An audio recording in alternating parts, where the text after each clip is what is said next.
Hello, my name is Arush De Silva. On behalf of the Samadhi Buddhist Foundation, I'd like to welcome everyone to this month's Clarity of Mind for Young Adults through Mindfulness session. This month's topic will be about aversion, where it is a strong dislike or unwillingness to do something, but it can also affect the way we talk to others and treat them. I'd like to now introduce our teacher, Venerable Chandarathana Thero, to go on a deeper dive into this topic and explain to us all how this works. Thank you, Bhante. Arosh. So we'll start the session by paying homage to the Buddha. Namo tassa bhagavato arahato samma sambuddhassa. Namo tassa bhagavato arahato samma sambuddhassa. Namo tassa bhagavato arahato samma sambuddhassa. So basically, today we hope to discuss some common problem. So that is related to the anger arising in our mind or the aversion arising in our mind. So this is something that we all are facing, and this is therefore kind of a common problem. So I myself go through this problem, and hope most of you are going through this problem. So how to recognize anger? What are the different indications? So this is something that we got to investigate, and this is the only way that we can somehow address this issue. Now, if we consider anger, so it's a kind of a broad term, and it is not immediately that we get angry. Rather, so we start with a maybe kind of a little cross nature.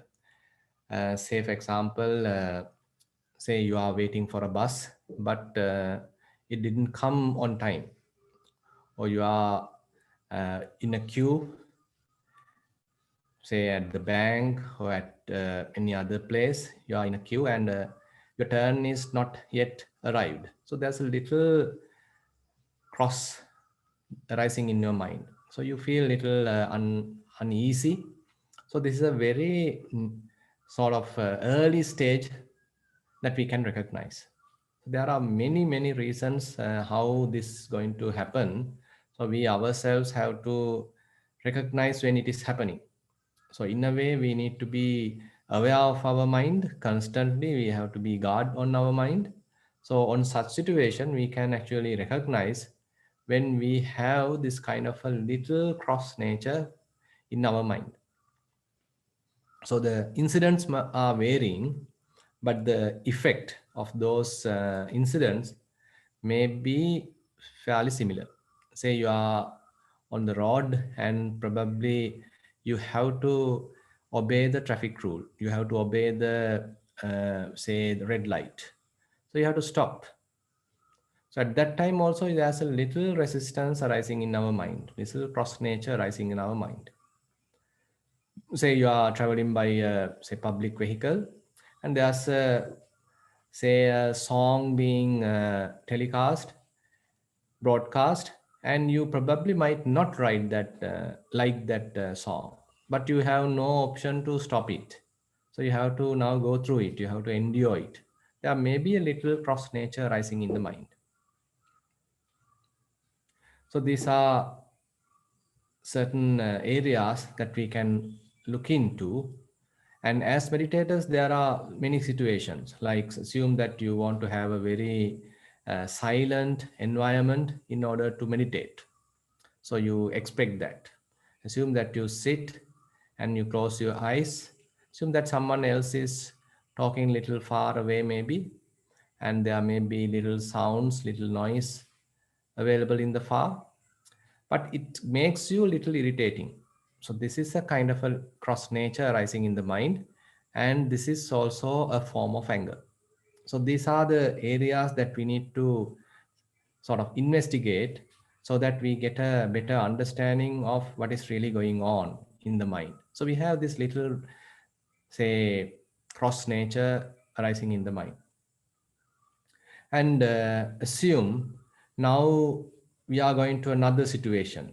Say you are on a road, and someone is cutting your way. So then you get a kind of a resentment because you want to keep your lane, but someone else has overtaken you and taken you away. So you may have now little resentment arising in the mind, and there may be something happening that you don't like.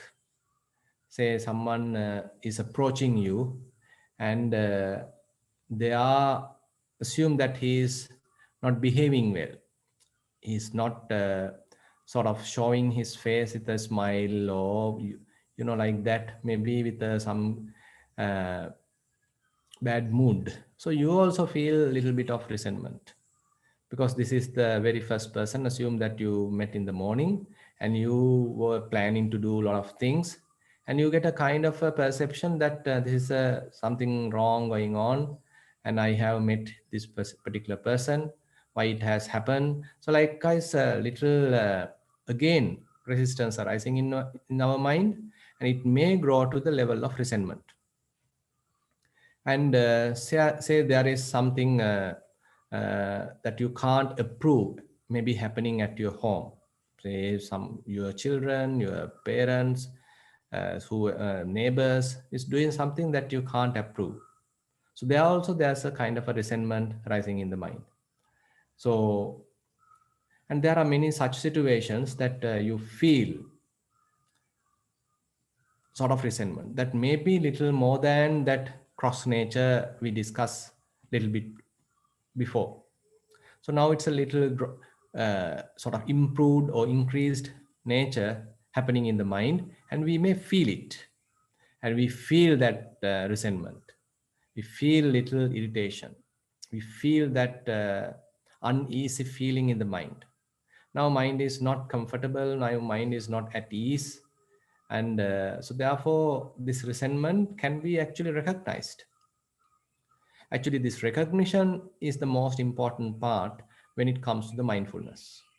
So typically what happens is we couldn't recognize these emotions when it happens in the mind.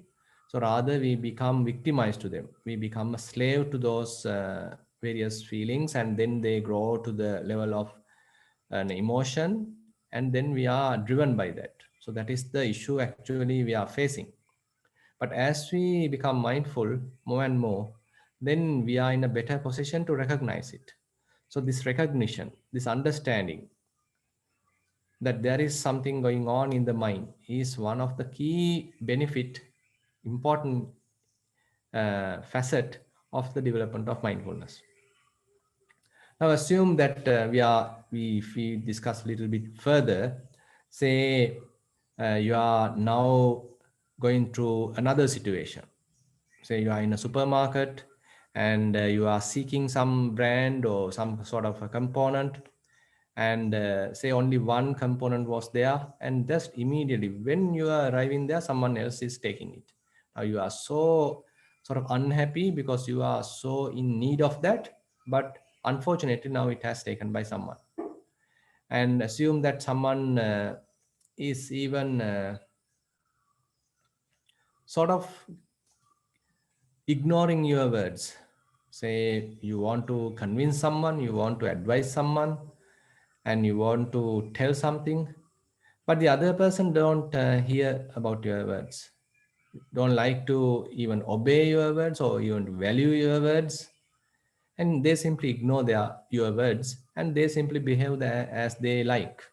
Now there's a resentment, now there's even an aversion can arise in the mind. Assume that you are a parent, and you want to advise your children, but they don't care about you. So they simply do whatever they like, and therefore you feel resentment, and then it can even grow to the level of aversion. Say you are in a college, so there may be even sort of sometimes bullying kind of thing can happen. So at that time, if you are the sort of the victim of that, so you may feel sort of aversion. And say various other situations. So likewise we can see, so this is a kind of a evolution happening in the mind. So it is not that immediately we come to the level of very sort of angry aversion or sort of resistance, but rather there's a kind of a gradual increase in this feeling. So this is where we need to improve our, say, self-awareness. So then only we are in a better position to understand it, in order to recognize it. Now, when there is sort of a resistance, then we feel uneasy, we feel uncomfortable, and you can even feel it bodily. Say your, say, muscles are tightened, your facial muscles are tightened, and you sort of the face become little reddish, and sometimes you are crunching the teeth. So your inner sort of uneasiness happens internally, you feel little burning effect. So all these are sort of bodily indications that now you are not in a happy mood at all, you are in an unhappy mood, and it is now developing, now it is burning, it has become aversion, it has become a resistance. And you may now even want to show that resistance. Now so far you didn't this say emotion didn't come out as words or actions, but it was only at the mental level. But now when it is coming to the level of anger, now say you are talking, now you start to blame, now you start to scream, now you start to sort of react. And if it is going too far, then even you take something to your hand, you want to attack, and you are now in a quarrel. So this is how it is growing in our mind. So if we couldn't recognize this increase or this change happening in our mind, so we are completely unmindful of ourselves, and now it is dominating the mind. It was started with a very slight uneasy feeling, it has grown to the level of resentment, then it is going further to the level of aversion, and maybe kind of a resistance arising to the existing situation. You don't want to be with such situation, either you want to get rid of it, you want to change the situation. So you are now start to react to the situation. Now you start to blame, now you start to shout, you start to talk with harsh words, maybe even rude words, even filthy words. And even you may use various say weapons, clubs, etc. And now you are in a kind of a battle, now you are in a quarrel.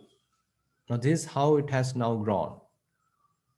Assume that this also might have happened, or you couldn't react bodily because of the existing laws has prevented to do that, or the other party is very strong, so you can't sort of take any action. But now inner boiling is happening, inner burning is happening. Now you have kind of a rage in the mind. Now you become really obsessed with that sort of a situation, and you are thinking again and again on the same situation, about that particular person. He did this, he did that, why he did this to me, he has done a real wrong thing, why he has done that. So once you are coming back home, you are thinking about that incident, about that person, while at home you are thinking about that person. You are again and again analyzing that situation, while in your bed you are thinking about that same person, the other involved people, the situation, the incident has happened. Now you are burning, now you are sort of in a way programming your mind in a way. Again and again you are thinking. Now you are having kind of a plan to take revenge. Now it has become sort of a rage in the mind. Now this is extremely harmful, and probably it may even show as certain bodily sicknesses. There are many psychosomatic diseases, and probably it may have manifest as sort of many different ways of bodily sickness. It may be kind of an irritation, it may be bodily uneasiness, uh, you can't sleep well, or you have improved, say, gastritis. Heartbeat, of course, has gone high. You have now high blood pressure. So many issues now. So you are now not well. So basically, now your body is sick because your mind has really polluted. You have again and again used some poison in your mind, and that poison has really affected the whole body, whole yourself, not only the mind. Now you are in a situation that either you have to consult a doctor, you have to consult a, say, counselor, psychiatrist. Likewise, now mind is in a real mess. You can't plan ahead now. You can't think clearly now. You can't have a correct decision now because now your mind is so conditioned, and you are now working with preconceived ideas. Now all these situations have implanted kind of a conceiving, kind of a preconceived ideas into our mind. Now assume whenever you are thinking again in the future, so you have all these impediments happening in our mind, and those impediments, those say inclinations, those perversions are really affecting our decisions, are really affecting our way of life. Now we are not really pure. Instead, our mind is fairly polluted, and our actions are being conditioned by those pollutants. Our way of speech is fairly conditioned by that impediments. Our whole way of life has real impact coming from that impediments, those uh, angry thoughts, those kind of revengeful thoughts, those rage residing in our mind. Now this is something that actually we have to very honestly understand. So if we want to cure ourselves, if we want to become a good person, if we want to really feel healthy, if we want to really feel happy, so we need to understand where we have gone wrong. Why I can't be happy right now? Why the mind is burning right now? What is the situation that I am resisting right now? What is the situation that I can't accept right now? So who are the people residing in our mind, in my mind, that I am always finding fault with? I always feel unhappy about that person or many persons. So who are they? Why is that? So we have to have a kind of a introspection in order to recognize this. So we are our own saviors. We are our own kind of helpers in this situation. So if we can't understand what is really going on in our mind, actually others can help only to a limited extent. Say your parents, your colleagues may tell you that you are not in a good mood. Why are you feeling unhappy? Why are you always getting sick? Why can't you remember all these important things? Now you have short temperament. You are always now can't deal with me. You are quite happy with ourselves, with all us, but now you are not moving well with ourselves. Now the others also may feel your change because you are internally not happy, internally burning, and the others also start to feel that. So they also may tell you in a way, if they are actually really good friends, they may tell you as much as possible without hurting you that you there is something wrong, there is something going on inside you. Now that actually, at least to that level, we need to understand, even if your parents, your children, or your colleagues, your partner is telling like that, so we should be quite humble to accept it. So if we have huge ego, if we have a lot of conceit, then we even deny that. We even go to argue with that person because he is not the person, he or she is not the person actually the cause of the anger, but now the other people who are trying to help you, even they become like of your force, like your, say, enemies. Now even you blame them. So this is how now it has grown to many different ways. Now it is overwhelming you, and your whole life has sort of impaired because of this kind of a situation. Now, if you want to really say take care of this, so one important remedy is practicing mindfulness. Now, actually, what happens if we are completely unmindful is that we may take some action like get into quarrel, argument, blaming, etc. And after a couple of days, we may regret.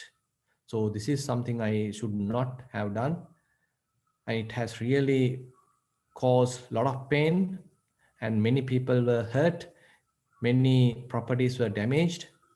I have lost good friends. I have completely destroyed the relationship. So likewise, now you have kind of a regret going on in the mind. So you are too late actually. So everything has happened. You have ruined the situation. But you know only at that level.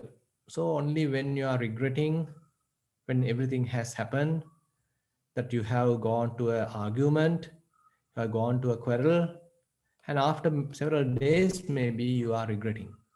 This is a bad situation. This is a complete unmindfulness. Say, as you are developing mindfulness, what happens is that you still may get anger, you still feel resentment, you still may feel sort of resistance. Probably, while anger remains in the mind, you may be aware of that. You may have a kind of understanding, okay, now I am not happy, I'm angry, now I am sort of burning, internally burning. Now you feel it, you have a second sort of a thought, or you have a vantage point to recognize it. Still you can't stop yourself. Anger is very strong. Still you can't stop yourself, but you can recognize.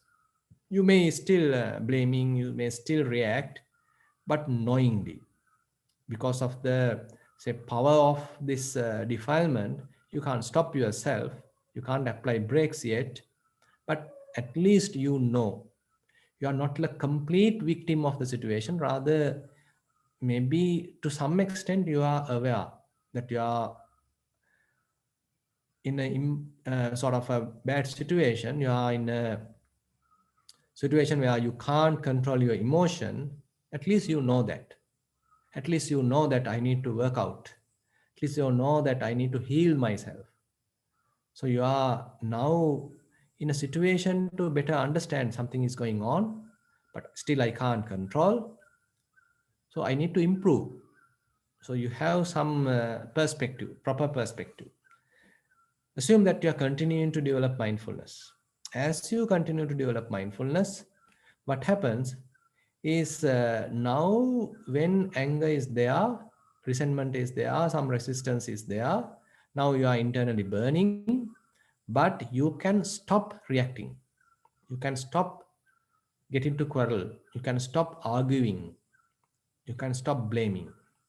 Internally you are boiling, internally quite unhappy, internally you are angry, but you can stop getting to quarrel. You can stop blame. You can stop argument. So this is in a way good, because previous situation you couldn't stop that, so it has overwhelmed you, but now you can stop. So this is something good. Now you assume that you are continuing your development of mindfulness. You are, as much as possible, you are trying to be aware of yourself. Now there's another situation. There is anger, there may be resistance, there may be resentment. So you are able to recognize this nature at its early stages. Now it hasn't come to the boiling level, it hasn't come to the real burning level, but you can at least recognize in between. Now you can apply brakes. Now you can stop. Now you can understand how harmful it is to yourself. You can understand how harmful it is to the others if you are continuing it. If you allow your mind to become a victim of it, how harmful to you and to the others. So you have a better perspective now. You have a better control now. So therefore you can apply brakes. So therefore you can establish mindfulness. So you are able to observe it. So this is another level. Suppose you are further improving mindfulness. More and more you are aware of your thoughts. More and more you feel that you are living. More and more you feel that you are awake. More and more you feel that you are mindful. And self-awareness has significantly improved. On such situation, so whenever little cross nature happens in the mind, a little resentment happens in the mind, so you can recognize. So the very early stages that you can recognize, you can notice. Your mind is fairly sensitive now, so you have sort of refined mindfulness, and even while you are doing various activities, you have a kind of a monitoring thread going on. So have an attitude of looking at yourself. You have an attitude of safeguarding yourself or guarding your mind, protecting yourself. So you have this sort of second nature going on, the kind of a protective nature. So you're always on guard of your mind. So you are fairly aware of your thoughts. So whenever the arising of anger you can recognize, whenever the arising of cross you can recognize, whenever the arising of resentment you can recognize. So this is where we are in a we are in a better position, because we can recognize, okay, there is a mind which is free from anger. It's a kind of a calm, neutral, sort of spacious, peaceful mind. So you can appreciate it, you can feel it, you can enjoy it, you can dwell in it. So while you are dwelling there, you can recognize, okay, there is an anger, there is, sorry, maybe there is a cross, there is resentment, there is little refined resentment, there's a little resistance now arising in the mind. So you can recognize this arising nature. So Buddha very beautifully mentioned this part even in the Satipatthana Sutta. Buddha mentioned Anupadacha Vyapadocha Upado Hoti Tancha Pajana. So there was no resentment, resistance, or cross previously, but now there's a suppling. Now there's a little thought, kind of a resistance, kind of a rejection happens in the mind. So you can even notice that. So as you notice that, so that means you are mindful. So this mindfulness is very direct. So you can recognize all these wholesome and unwholesome thoughts. Now you are in a better position. Now you have recognized, you have noticed this unwholesome thought. And you very well aware now, if I allow this to continue, if I promote it, then it is extremely harmful to me. Then it is resulting some clash. It may result in sort of a quarrel. It may result in sort of a breaking of a relationship. Why don't I change the situation? Why don't I turn my attention to something else? Oh, why don't I really face this thought without being a victim of it, without driven by it? So now you are in a better position. This is the improved mindfulness, where you are in a better position to understand yourself. So this is actually healing ourselves. So then actually you feel that you are, most of the time, your mind is fairly peaceful. You are not driven by your thoughts, you are not driven by your emotions. Rather, you are in a better position to understand yourself. Now you can maintain good relationship, because you can even feel someone else's feelings. You can understand the situation. You can understand what is really going on, because your mind is fairly peaceful. Your mind is having its clarity. And now you are in a better position to take correct decisions. So this is quite important. So if we can't understand someone else's emotions, then that means that we don't have enough EQ, emotional quotient. You know that there are various indicators. In good old days, we only knew about IQ, intellectual quotient, And now people have come up with the EQ, emotional quotient, because you can recognize your own emotions and someone else's emotions. And you can even develop it to the emotional literacy. You can feel someone else's feelings. You can be aware of the situation. A better, proper, correct perspective is there with you. Now you are very aware of the whole situation, and that awareness is a right awareness. It is not a wrong awareness, a wrong assumption, but rather you have an unbiased kind of a assessment of the situation. Now, this is a fairly advanced level actually. So as you are in a situation, if you can have a proper assessment, if you can understand what is really going on, how the mind wants to react, how mind is trying to react, and how others are also tempted to react, what are the possibilities, and what would be the repercussions. So now you have a many different facets, many different ways you can analyze the situation.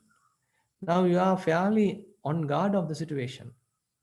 Now you can take a proper decision. So this is how, in a way, we can heal ourselves. We can win the situation. We can face the situation. We can maintain a good relationship. We are not allowing to spoil the relationship. Rather, we can recognize what are the drawbacks, what are the possibilities, what are the shortcomings, maybe in ourselves, maybe in the others. I also was in such situation. I also couldn't recognize these things, but at least now I can recognize these things. The other party is still struggling. He don't have this much of a mindfulness. So therefore he or she is acting like this. So we can actually sympathize to the situation because we have a better understanding now. We have gone through the whole cycle. We have a better perspective about the situation. Now we can even forgive the other party. It is not that we are blindly forgiving or uh, we forgive because we are sort of afraid of the other party, but rather we really sympathize the other party because we understand, okay, I also was in that situation. I didn't have any control at that time. So other party is on the same side, same situation which I was several years ago, several months ago. Now I have to sympathize. Now you can forgive. So there's a beautiful way of forgiving in this situation. Now you understand your own faults, you understand your own shortcomings, you understand someone else's shortcomings, and now you can forgive even. Now we can maintain a good relationship. You can have a peaceful family. You can have a sort of a peaceful classroom. You can have a peaceful society. So likewise, this Buddha's teaching actually helps us to overcome anger, to recognize anger, to heal ourselves, to free ourselves from anger.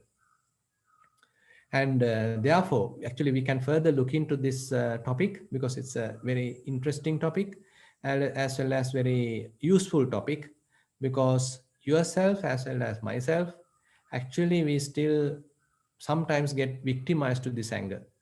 So therefore, as human beings, we have to work out on this, and we have to figure out various ways and means to heal ourselves, to remove these sort of shortcomings in ourselves, and that way we can become very good human beings.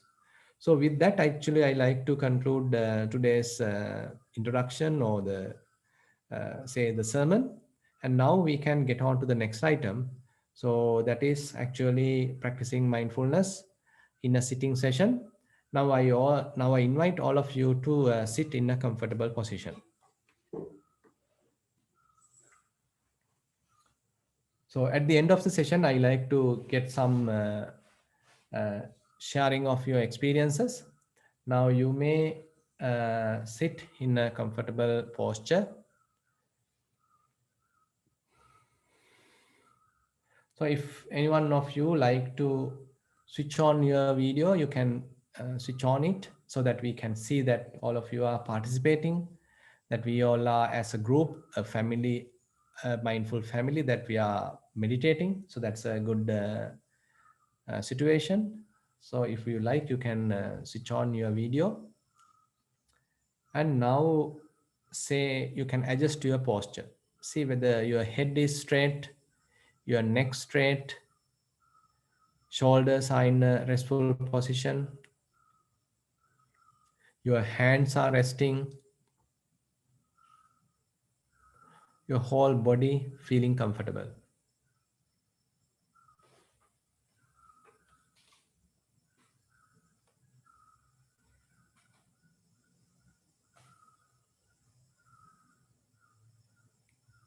So there are several participants today, and again the whole world is in a sort of going through some difficult situation because of COVID pandemic.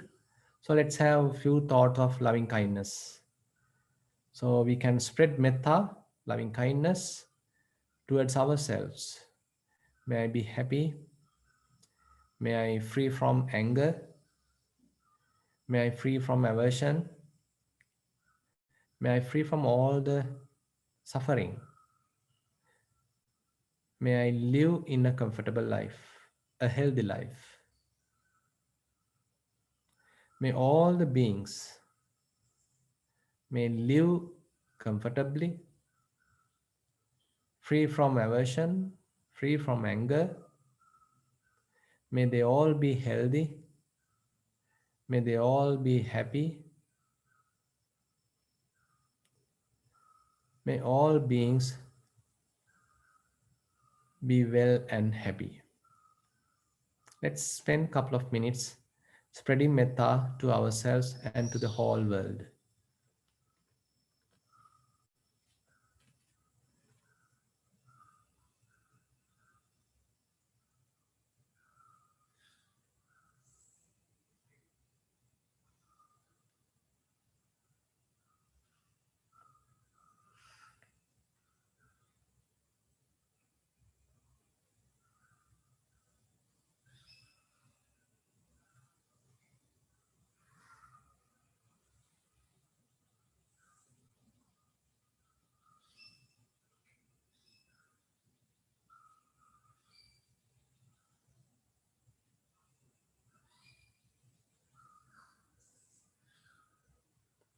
Now you can take a deep, long breath, hold it for a second, and then release.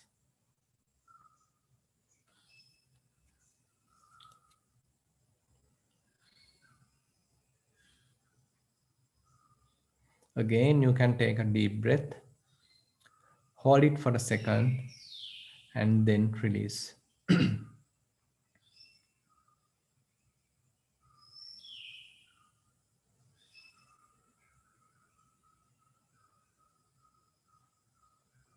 Our eyes are gently closed, and we can feel that touching sensation.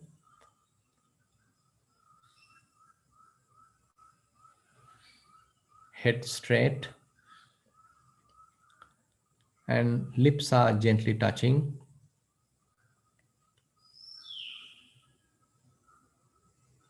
We are allowing the body to breathe naturally.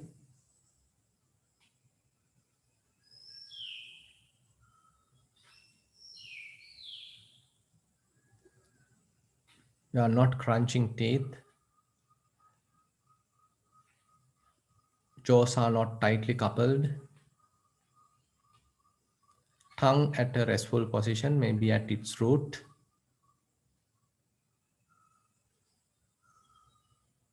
The whole face appear quite relaxed. No tension at all in the face. Maybe we can have a slight smile at our mouth.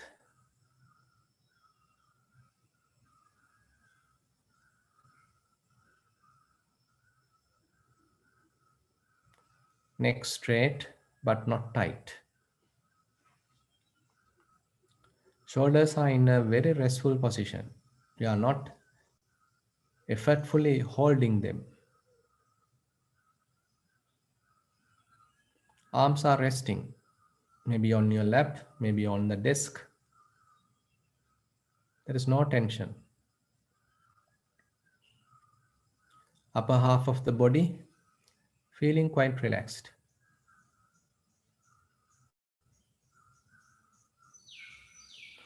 Since we are sitting, we may feel some pressure, some weight at our buttocks.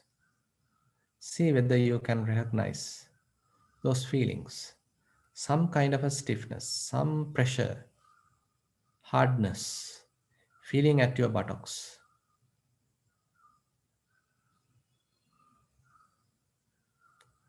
Upper legs are relaxed, lower legs are relaxed, calf muscles are relaxed, and some parts of the soles are touching the ground. So we can have a feeling about our body. How are we feeling? Here, now, I am. Here. We are right here now. We are not in the past, not planning about the future, not daydreaming, but living fully to the present moment, accepting the present moment, recognizing the present moment, appreciating the present experience. May it be little irritating, little uneasiness, minor pains, still ready to accept. This body actually can have all these troubles. Still, we can embrace. We can be little sympathetic. We can have loving kindness towards ourselves.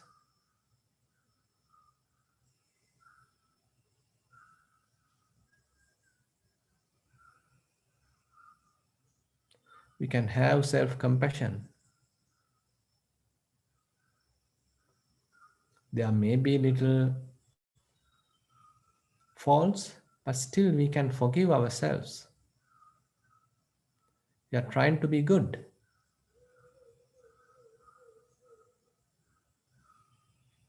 There is something we can appreciate. I am trying to be a good person.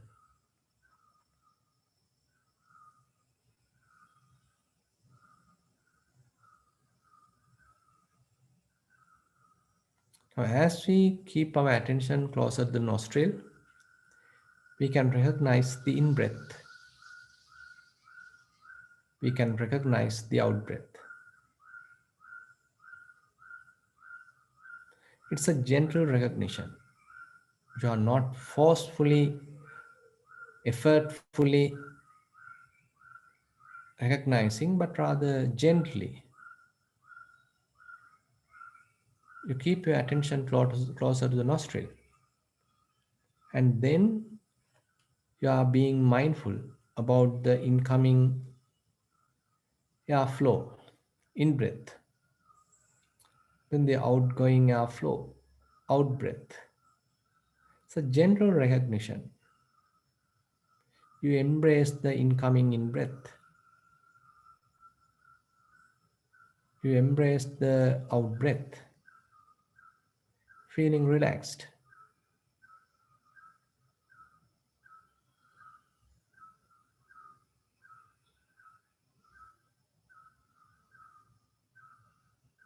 Try to live fully this present moment. Right now, we feel like this. No need to think about the past. No need to think about the future. Right now, I can be awake to this present moment. It is so beautiful, so direct. I can be aware of.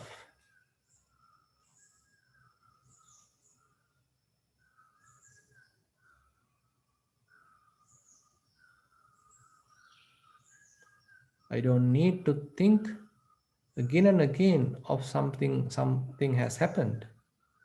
Rather, I can open to the present moment. I can be with it. I can live it to the fully.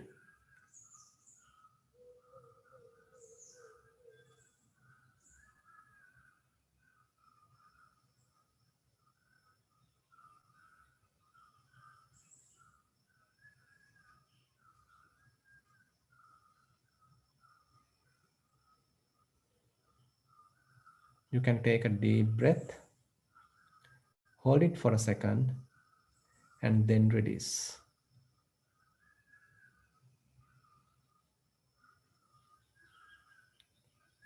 Recognize each in breath, each out breath.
Yeah, thank you very much for the participation.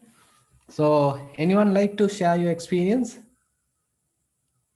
How about you, Arosh?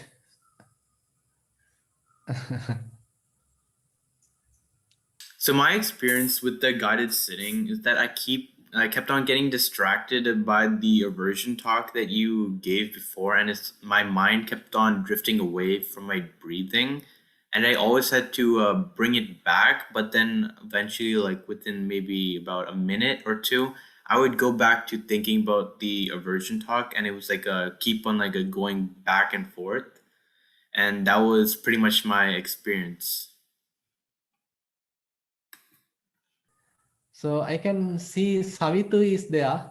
Savitu, would you like to share your experience? Please unmute your mic. Savitu, you got to unmute your mic. Yeah, now please, you can speak now. One thing, my experience, I observed the changes during time. So I observed how during the start of my session, my body was cold, and there were some few itches, and also my body wasn't very relaxed. Right. And then during the first few minutes of my meditation, when I was relaxing my body at the start, I could realize that after 2 minutes had passed and I finished relaxing my body, that I felt like I was like on a cloud, and then like my body was fully relaxed. Right. And then also, of like few minutes later, I also realized that the itches had gone away, and now Right. it's changed to like some like almost like ants walking over my body, almost like Right. in some parts of me. And then I also realized that my body temperature had also increased. Right. Yeah. So as Mhm. you have mentioned, so more and more we start to develop this practice. So if we are improving the self awareness. So as we improve self awareness, that actually paves the way to be aware of others. So it is not limited to our body. It is not limited to ourselves, and it actually expands. The awareness expands, and we can feel the other person's emotions, we can feel the other person's temperament, we can feel the other ongoing situations. So we have a kind of an open mind now, we have a very receptive mind, acknowledging mind. So this is very important, because sometimes if we have a very close, very narrow uh, kind of a mind, then we actually can't feel open, we feel quite restricted. But as we develop mindfulness, so actually we are trying to be aware of our own self, own views, own feelings, own emotions, and own sort of sensations, and it actually grows and spreads and evolves to the level that we can even be aware of the outside. So that's why Buddha mentioned iti anjattanga kaye kayanupasse viharati, bahiddava kaye kayanupasse viharati. So you're being aware of the inside or the internally, and you can be aware of the outside or outside awareness. So these are in a way the shows the growth of our practice. So this is a way that we can, in a way we can measure how the mindfulness is evolving, how the mindfulness is spreading, and it is not limited to ourselves. Now we can even encompass, envelop the whole surrounding. This is how now we don't feel that we are alone, because everyone is there, so we can include everyone, and therefore we don't feel alone, but we are quite connected, well connected to the whole universe. So this is a very beautiful practice in that sense. So we need to understand it may not happen immediately, but this is how it is growing. So if we have that kind of an attitude, if we have that sort of a, say, appreciation in the mind, that we are improving the self-awareness and again living in the present moment. So this is a kind of a way, there's a kind of an opening happens in our heart. So thank you very much, Savitu. Anyone else like to share their experiences?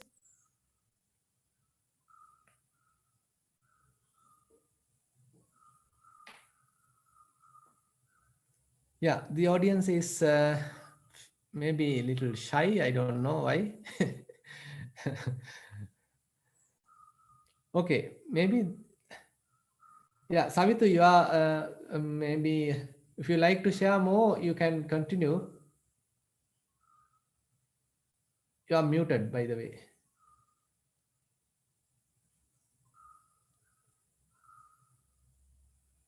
Still muted. We can't hear you. Okay, I can. Yeah. I also focused on like the sound, the inner Yeah. and outer sounds. So, there was very little sound around me because my whole family was meditating, but I could hear like the fans like on circulation, and I could hear the fan going, and Yeah. also like sometimes my mind went to that, but only for a short period of time, and I was able to bring it back. Right. And then I could also hear my own digestive system, and like sometimes when I reposition myself to relax certain parts of the body, I could Yeah. also hear that movement. And Yes. also I heard like some cars going by, I think. And then also like the like tick sounds from like the ventilation and stuff. Yeah. And Correct. So that's right. So as you have correctly mentioned, so as we are aware of ourselves, now we can open up to the outside. We can expand mindfulness, and we can now acknowledge what is really going on outside. So as you mentioned, maybe little noise coming through a fan, through a refrigerator, through a heating system, or maybe birds chirping, maybe little noise coming from other people. So all these actually, without thinking they are sort of obstacles, we can consider them as an indicators that we are in the present moment. Because if we were in a dream, if we are completely unmindful, we can't recognize those. Now, if we are in a position to recognize them, that say or that indicate that we are in the present moment, we are fully awake, we are living to the 100% to the present moment, and we can include everything. So that is why our mind has now fairly expanded. It is not a very narrow focused kind of an attention, rather it's an expand mindfulness or expand clarity, expanded awareness. So these are many different facets of mindfulness, and therefore all these are really interesting, and there are a lot of things to investigate, there are a lot of things to learn, and there are a lot of areas to grow as human beings. So that is why slowly we can encourage this kind of practice, and as we move forward we can recognize various bodily postures, changes, various bodily movements, sensations, and sometimes we call them as element characteristics, and more subtle details. Previously actually we can't comprehend as much that, but now as we are moving forward actually we can comprehend more and more, lot of details, lot of activities, many incidents, many actions. So it's a kind of a factory in a way. The whole body is like a factory. So many movements, so many vibrations, so many irritations, so many minor pains, maybe even pleasurable feelings, many things are there. So it's a kind of a vast university like situation where so much so activities, so much so sensations. And if we open up our to the mind, then it's another paradigm. So this is how it is actually growing. So therefore we can continue our practice. So if there is nothing else to share, then I like to wind up the sessions on, since we have run up the time. So thank you very much for participation, and hope that we can connect again after 2 weeks on the what you call this mindful family night or something, which Shalika has named it beautifully. So with that concluding remark, I like to conclude today's session, and thank you very much for your participation, Arosh and Savitu. And I also welcome others to practice at home, and especially please practice walking session, because last time we discussed about walking mindfully. And so next time, actually, we hope to start little earlier and with the mindful walking, and then we got into a mindful sitting. So with that concluding remark, I am concluding today's mindfulness session, and thank you very much for participation. Teruvan Sarnai. Thank you all for joining us today.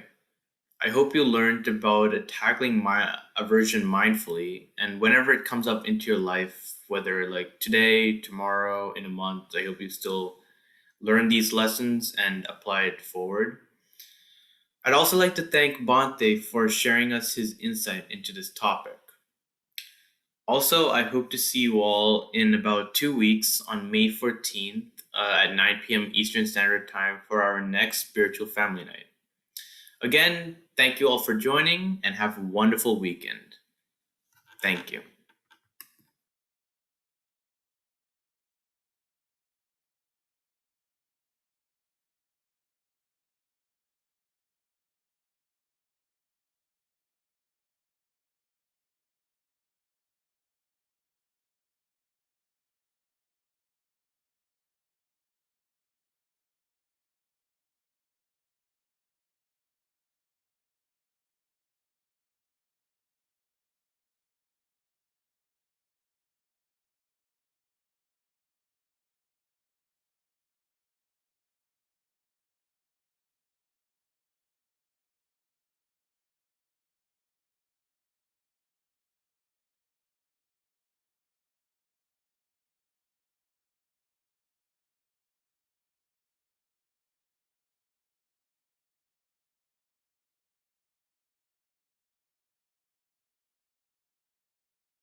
Yeah, Teruvan Sarnai.